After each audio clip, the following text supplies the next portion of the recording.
Can anyone tell me what it is? Or any thoughts? Okay, what happens when a note gets sharper? I'll do this on like my middle D. And the middle D on this one is actually pretty good in comparison to most saxophones. But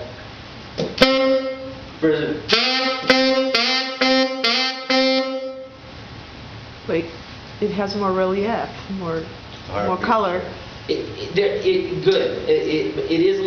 There's more color and it changes. I'm going to, and everyone's going to have their own take on it. I'll give you my take.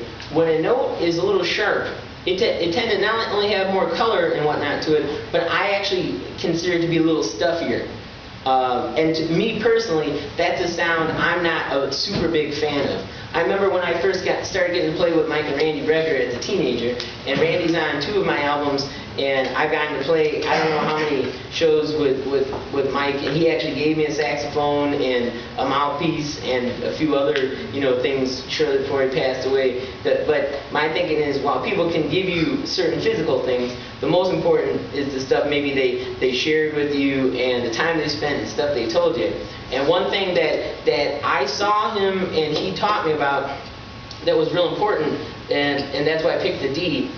Here's 2 different ways to play it. Just using the higher D, but without the octave key, like the palm key D. Using the middle D, which is what most people play. Which to me is stuffier and a little sharper. So one thing that in my mind that I almost always equate with sharpness is a hint of stuffiness. I started with the C because with the octave key C up there's not a lot of resistance, there's not a lot of pads closed, so it doesn't sound as stuffy. But now that we just talked about that, listen to this again. The second one, while it is sharper, there's definitely more of a there's a stuffiness or something else in there that I personally, even if I could deal with the sharpness, I don't really like that kind of that stuffiness in my sound. And so like Mike, he said you can always add another note or another key to counteract stuff. You can't do it on every note, but he goes to me, he's like, try this. Okay? That's definitely a clearer sound than this. This is definitely stuffier, but it's probably more in tune. This might be a little flat. So he's like, okay, start messing around and see what you can add. And I saw him do it, and he told me, and then I did it myself. Try, add the G, but only the G. It brings the pitch up just a smidgy, and it changes the timbre again. And this is just one example of, I don't want to say false fingerings, because you'll hear a lot of times like you'll hear like a lot of stuff being done to create false fingerings. This is a way to shape our own sound, our own note, especially for playing ballads and pretty stuff, where we want to make sure if I did, it's okay, there's nothing wrong with it, but I prefer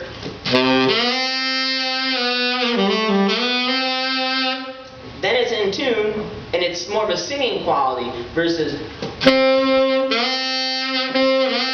So I'm just trying to show a few things, we could go on for a long time over it, but these are just things that to me are really important that I haven't really come across in books and stuff, and I try to seek some out, but and they might be out there, I don't know, but these are things that I think that I don't really come across people talking about real often, that I hope if nothing else maybe it can be a catalyst for some other thoughts and ideas, as far as like maybe someone will go home and say, hey look, I'm not real stoked about the way this sound is coming out on my horn.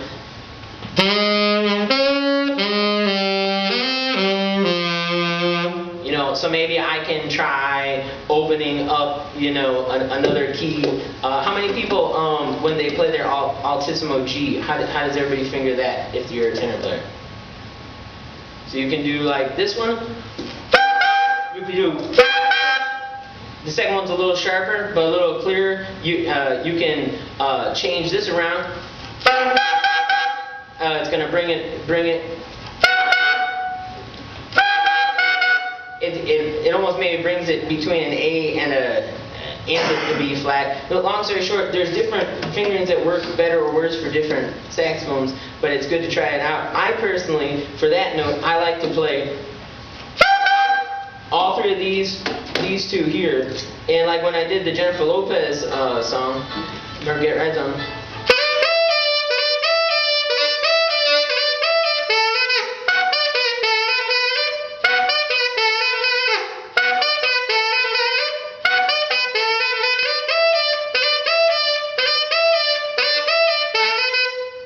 perform that like at 6 in the morning on TV shows and all type of stuff. When you're playing like, you know, like weird, you know, G sharps to the F sharps to E, you know, it's a lot. I don't want to say it's that weird because, you know, if you practice any type of, you know, regular, even, you know, classical technique especially, it won't be a problem.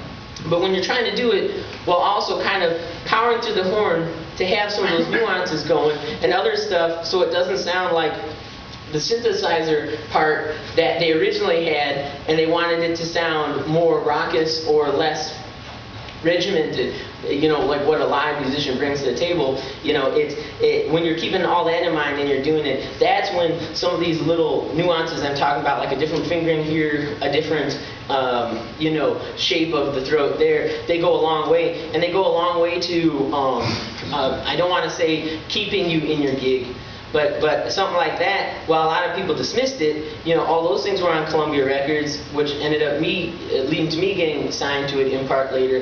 So another thing that I would just say is you never know what type of gig is going to lead to what, or as a 14-year-old, the gig that started me off, which wasn't even a gig, it was in Elgin, Illinois, and it was a clinic like what we're doing now, but Louis Bellson, a famous drummer, was the clinician. And there was a bunch of high school, you know, jazz bands, and I was a freshman, and he's like, you know, I need a saxophone player and a trumpet player, and no trumpet player raised their hand, and no saxophone player raised their hand, and I'm like, oh, I thought maybe like somebody that was a few years older than me, like one of the seniors or something would get up there. No one did, so I raised my hand to come up there, and he had like Cottontail and some jazz standards for me to read there, and, you know, also solo, and he liked, you know, the way I read them, and he liked my soloing, and he talked to me for a long time, you know, backstage, and he asked for my number, you know, after the thing, and he started on his own way recommending me for things, hiring me himself, and he's the one that ended up recommending me to Tony Bennett, because they had known each other for like 50 years even at that point. So my point is, you know, you just never know what's going to lead to what. So my thinking is, even if it's something that sounds easy, like a few notes for a pop thing, if you really do the best you can, I really believe other people take notice of that and really try to use you on other things that you never know where that might lead to. So I'm a big fan of that. Yeah. David Sanborn has a little nuance that he does, and I just love it. And I think he did it when we were playing the ballad. And it sounds to me like you're partially deadening the reed, but not quite. But I don't know if that's really what he's doing. Yeah, it's really like that breakaway of sorts. It's not really deadening the reed. It really is just making sure you're using so much air that it's almost like splitting, you know, the sounds. Like almost instead of having like one sound going into the horn, it's almost like the amount of air you're putting into the horn is ricocheting so hard through the mouthpiece and through the rest of the instrument. It is making it, you know, I almost want to say split apart, almost as if you were partially opening a key of sorts. And yeah, definitely, I mean, you can pretty much do it on most notes, but probably like that, right? No, that's not what I'm hearing. The best I can describe it, and like Will Weaker me, you know, he does it, where he almost uses it as an attack, and to me, it sounds like he's partially deadening his reed. More, when you say attack, you mean more like leading into the next note? Yeah. And I thought I heard you just for a second do it when you played the ballad. When I played My One and Only Love, I was doing that. It wasn't that I was dead. I just want to make sure we're talking about the same thing. It's not that overblown.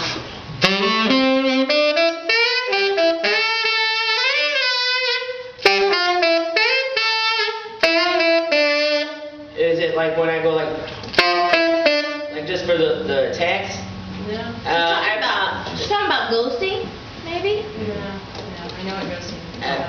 I apologize, I'm just not sure exactly which one you... I don't know. The best I can describe it, when I hear him play, it's like it's almost like he's using almost the center of his tongue or something.